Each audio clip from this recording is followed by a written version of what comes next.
तो हमारे प्रेमानंद महाराज जी और एक और साधु संत हैं जो दोनों ही मिलकर ये कह रहे हैं कि 25 साल तक वो यहाँ वहाँ घूम लेती, मुंह मार लेती हैं। और मतलब 25 साल तक की लड़कियां जो होती हैं, हम सभी जानते हैं कि रियलिटी क्या चीज़ है। और मेरा मत तो यही होगा कि भाई जो लड़के हैं, लड़कों को ये चीज़ पता होनी चाहिए हमेशा कि भाई लड़की जो होती हैं दो प्रकार की ही होती हैं, एक प्रकार की नहीं होती है। सारी लड़कियों को आप सेम तरीके से ट्रीट नहीं कर सकते। यदि आप सेम तरीके से ट्रीट कर रहे हो तो आप बेवकूफ़ हो, है ना। आपको ये चीज़ पता होनी चाहिए कि भाई महाभारत में शूर्पणखा भी थी, सीता माता अकेली नहीं थी। तो शूर्पणखा का किस तरह से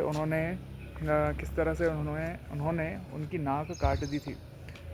आपको पता था, पता भी होगा, आप लोग पढ़िएगा ठीक से।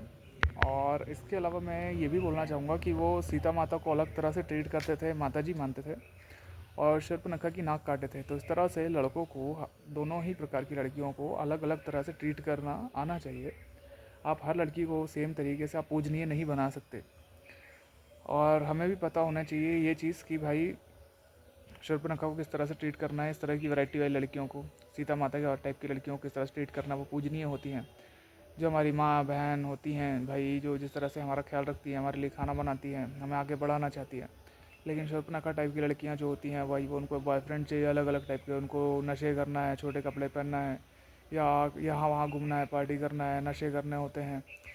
और अलग अलग प्रकार के लड़के चाहिए, अलग अलग प्रकार के खाना पीना, ये सब कुछ चाहिए। घूमना फिरना चाहिए उन लोगों को। घूमना फिरना इन द सेंस हमेशा ही घूमना फिरना चाहिए। काम धंधा कुछ करना है नहीं, घर परिवार में किसी का कोई सहयोग करना नहीं है, परेशानियों में हाथ बटाना नहीं है, ज़रा भी परेशानी आ रही है तो भाग जाना है। ये सब निशानियाँ होती है शूर्पणखा टाइप की लड़कियों की। तो उन लड़कियों को भी सबक सिखाना लड़कों को आना चाहिए। ऐसा नहीं है कि हमेशा ही पूजा ही कर रहे हैं लड़की की, हमेशा प्यार ही कर रहे हैं, ऐसा नहीं है। लक्षण पहचानो उन लड़कियों की कि हमेशा किस प्रकार से आप लोगों को डोमिनेट करने की कोशिश करती है, हमेशा हमेशा ही आप लोगों को चिल्लाने की कोशिश करती रहती हैं, या आप लोगों को परेशानी करने की कोशिश करती रहती हैं। आपकी परेशानी होते ही भाग जाती हैं, वो आपको परेशान देखते ही वो निकल जाती हैं अपने रास्ते, है ना। तो वो आपको छोड़ रही है, उनको छोड़ो, और जो अच्छी लड़की मिल रही है वो उसको पकड़ो आप। और पेरेंट्स ही उनके बेवकूफ़ होते हैं, पेरेंट्स ही उनके 25-30 साल तक लाडली बेटी करते रहते हैं। और अचानक से उनको होश आता है तो किसी भी लड़के के साथ उसको पल्लू बांध के भेज देते हैं। और लड़का भी देखेंगे तो सीधा साधा देखेंगे, सारी फैसिलिटी वाला लड़का देखेंगे।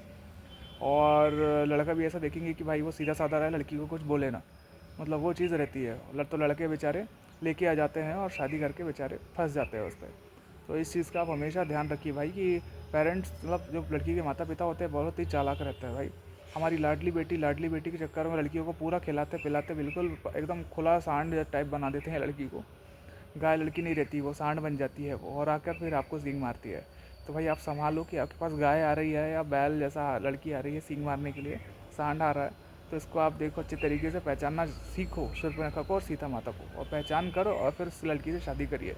धन्यवाद।